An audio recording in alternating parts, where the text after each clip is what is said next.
พุทธังนพไกรเขามาอยู่ในตัวกูให้แคล้วคลาดศัตรูวินาศสันติธัมมังนพไกรเขามาอยู่ในตัวกูให้แคล้วคลาดศัตรูวินาศสันติสังฆังนพไกรเขามาอยู่ในตัวกูให้แคล้วคลาดศัตรูวินาศสันติ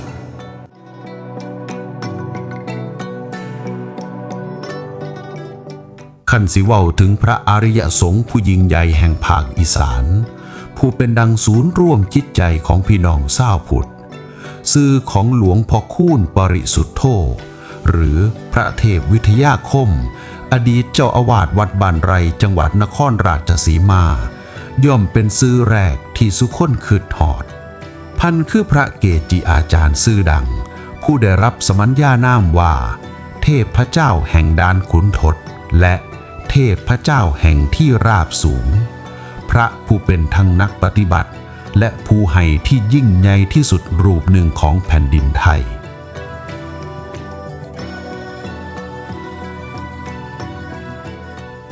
ปฐมบทแห่งร่มกาสาวพัสหลวงพ่อคูณเพิ่นเกิดเมื่อวันที่4 ตุลาคม พ.ศ. 2466 อยู่บ้านไร่ตำบลกุดพิมานอำเภอด่านขุนทดชีวิตตอนเป็นเด็กน้อยของเพิ่นพลิกผันตอนโยมแม่เสียชีวิตโยมพ่อก็เลยพาเพิ่นไปฝากเป็นศิษย์วัดตั้งแต่น้อยจนหอดมือวันที่5 พฤษภาคม พ.ศ.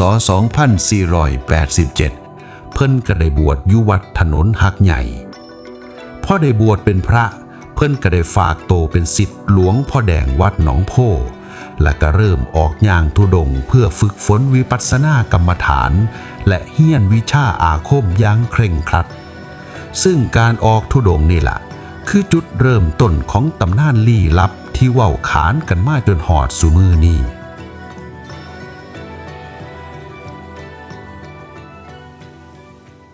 ตำนานธุดงค์ข้ามแดนและปาฏิหาริย์ผีใส่บาตรเรื่องเล่าการย่างธุดงค์ของหลวงพ่อคูณเต็มไปด้วยอภินิหารและความลี้ลับเพิ่นมักสิไปจาริกแสวงบุญข้ามป่าข้ามเขาตามแนวชายแดนไทยกับสปป.ลาวซึ่งเต็มไปด้วยความห่างไกลและเปลี่ยวแห้งพรรษาแรกอยู่ฝั่งลาวเพิ่นได้ปักรถจำพรรษาอยู่แถวถ้ำทึ่งผู้ควายก่อนสิย่างธุดงค์ต่อไปหาทุ่งไหหินดินแดนที่เต็มไปด้วยห้องห้อยอารยธรรมโบราณเพื่อบำเพ็ญเพียรในความสงบเงียบแต่ตำนานที่ดังและเป็นตาสั่งขนาดเกิดขึ้นตอนเพิ่นย่างธุดงค์ลึกเข้าไปในป่าฝั่งลาวพอใกล้สิค่ำเพิ่นพ่อทางสองแพร่งชาวบ้านก็มาเตือนด้วยความหวังดีว่าทางเส้นนี้อย่าไปเด้อขะน้อยมันอันตรายคักแต่ว่าด้วยความอยากหู้และอยากทดสอบจิตตื่นเช้ามาเพิ่นก็เลยตัดสินใจออกบิณฑบาตในทางเส้นนั้นภาพอัศจรรย์ที่โผล่อยู่ต่อหน้าคือผู้คนแต่งโตโดยชุดโบราณพากันมาตั้งแถวรอใส่บาตรกันอย่างปกติสุขแต่ว่าพอได้รับบาตรแล้วหันกลับไปเบิ่งอีกเถื่อภาพซุ่มคนเหล่านั้นกระจางหายไปในม่านหมอกจนเบิดเกลี้ยงเหลือแต่ความว่างเปล่าปรากฏการณ์ผีใส่บาตรอันนี้เป็นสิ่งที่พิสูจน์ให้เห็นพลังจิตอันกล้าแกร่งและการแผ่เมตตาของเพิ่น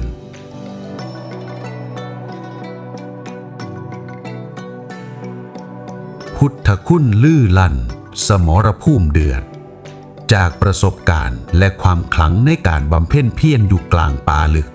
เฮ็ดให้วัตถุมงคลของเพิ่นเต็มไปด้วยพุทธคุณ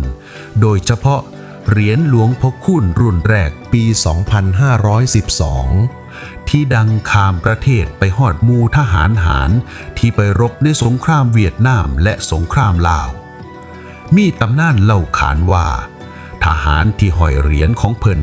ถูกยิงหรือเหยียบกับระเบิดก็ยังรอดตายไม่ได้ร่าวปาฏิหาริย์และก็ตอนมีลูกศิษย์ลูกหามาขอพรเพิ่นก็มักสิให้ศีลให้พรและก็ปลอบขวัญด้วยคำเว้าเด็ดๆที่แฝงไปด้วยพลังศรัทธาว่ามีกูอยู่มึงสิไปย่านอีหยัง พ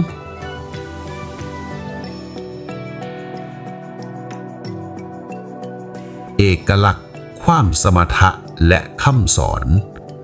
ถึงสิมีชื่อเสียงโด่งดังระดับประเทศแต่ภาพจำของหลวงพ่อคูณคือ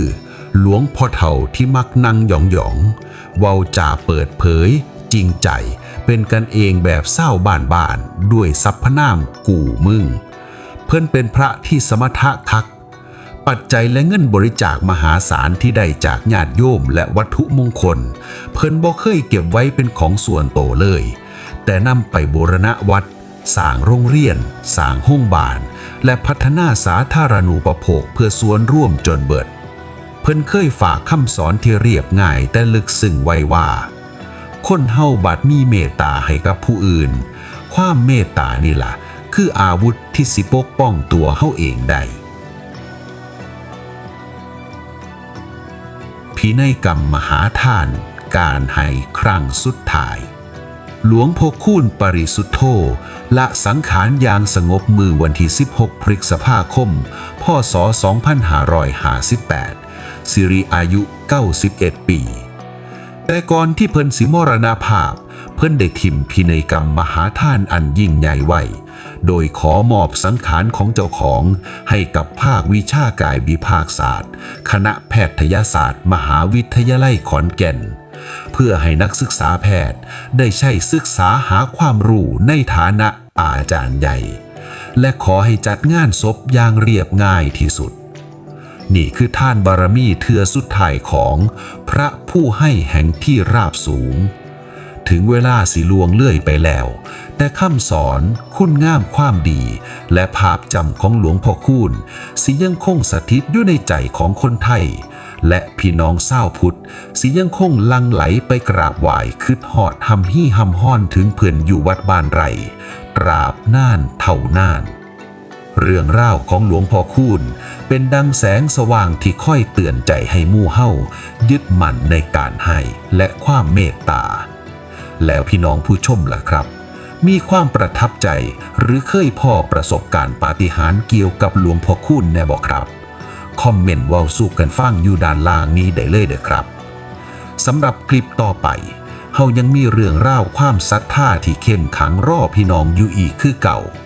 สิเป็นเรื่องอีหยังนั้นฝากกดติดตามไว้ได้เลยเด้อครับสำหรับมื้อนี้สวัสดีครับ